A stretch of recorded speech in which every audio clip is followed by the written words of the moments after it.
I'm here to talk to you about the problem of slavery. It didn't end in the 1860s. It's a social malady that's with us today, and it's increasing in its scope and virulence.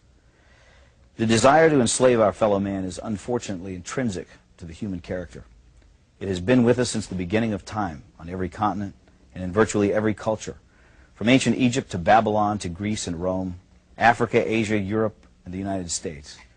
Germany and Japan openly practiced widespread slavery only 50 years ago, and the Soviet Union until less than a decade ago. China even today. It's a disease of our human nature, and yet people are under the impression that it no longer exists.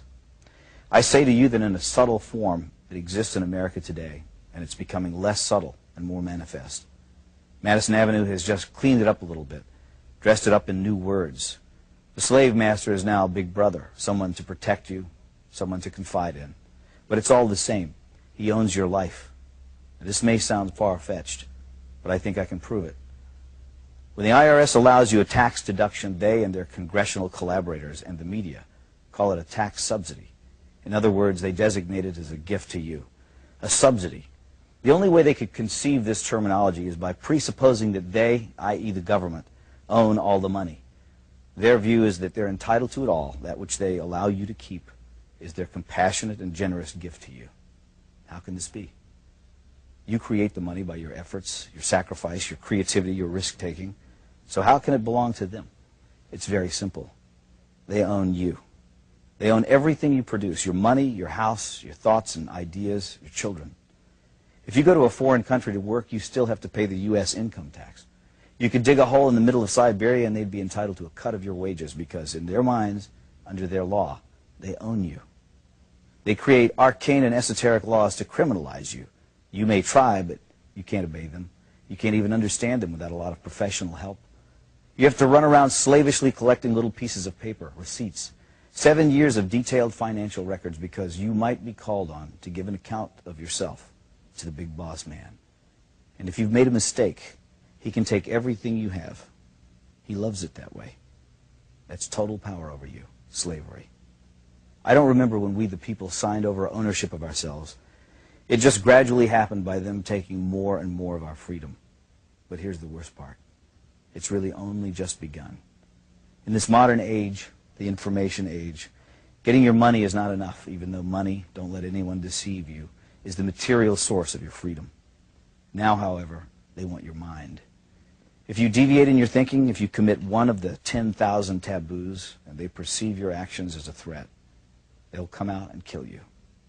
It was the thought police who killed the children at Waco and Ruby Ridge.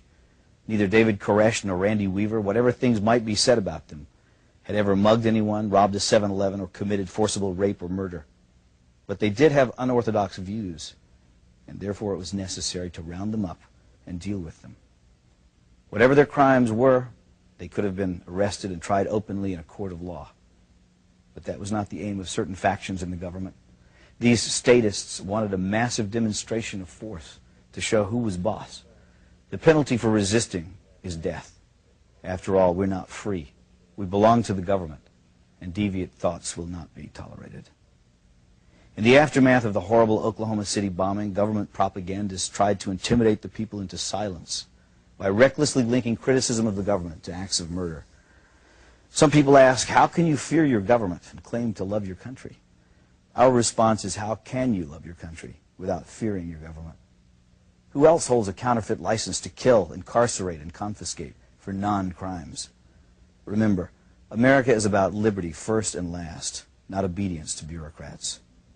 The Washington power clique wants you to shut up, get in line, do what you're told to do, and most outrageously, think what you've been told to think. We have hundreds of politicians and thousands of lobbyists crawling all over Washington, thinking of ways to control you, to extend their will over you, to subvert your freedom and replace it with their will, to capture, that is, to steal your life force. And so we should all be very angry, because anger is the engine that drives our will to resist.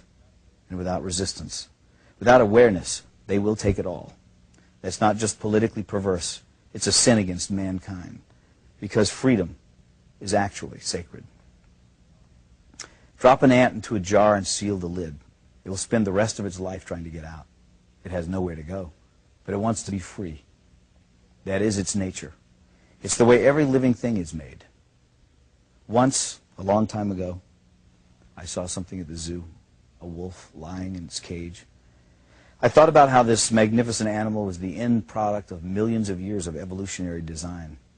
A nose that could detect the faintest scent, ultrasonic hearing, eyes that could see in the dark, teeth and jaws capable of crushing thick bone, heart and lungs that could run him for hours in a sub-zero blizzard. And yet there he was, lying forlorn and full of despair. He was well fed. He had a clean habitat and water and medical care. So what was the problem? He was sick with the knowledge that his wonderful powers would never be exercised again. And so he lay there, his head on his paws, staring blankly ahead at perhaps some imaginary forest that he could never reach because there were bars around him. They had not killed his body, but they were destroying his soul. God gave Adam and Eve freedom, even though he knew they would invite death into the world. That's how important freedom is in the divine scheme of things. And that's why we urge you to defend it, always. And what I do for these young people is I'll say, look, the person who you broke into their house are very upset, they're very angry, because you sold their stuff to the pawn shop stuff, sold them, they don't get their stuff back. They're very angry. They want you to go to prison. Okay? They may be very angry. They want you to go to prison. They may want to. To lessen that, that's the start of what's commonly known as a lie, because we are allowed to lie in interviews. To lessen that, you might want to make them happy. And the reason that's a lie is because when it is a felony in the Commonwealth of Virginia, the victim has nothing to do with the prosecution or how long the people go to prison or any of that kind of stuff. We're prosecuting them, not the victim. But to lessen that, what I'd like you to do is write an apology letter to the person whose house you broke into. Just write it out. Well, how do I write it? In your own words. Just write, I'm sorry for what I did. Then say that, when I broke into your house the other night, whatever. They write it out. They sign it. I sign it as a witness. I put the date and the time that it was written. I give it to the Commonwealth's attorney. It's entered as evidence as a written confession in the person's own handwriting. I don't type it up again and have them sign it. In their handwriting, a written confession. Is that person going to get convicted? I have never seen them not get convicted on that. On an apology letter. On the job hunt now with a Fox News exclusive. The Army's Chief of Staff, General George Casey, is announcing new employment opportunities with the Department of Defense. And in some cases, you don't even have to endure basic training. We are talking about civilian jobs here. Jamie Colby is live at an Army recruiting center in Manhattan. So what kinds of civilians is the Army looking for, Jamie?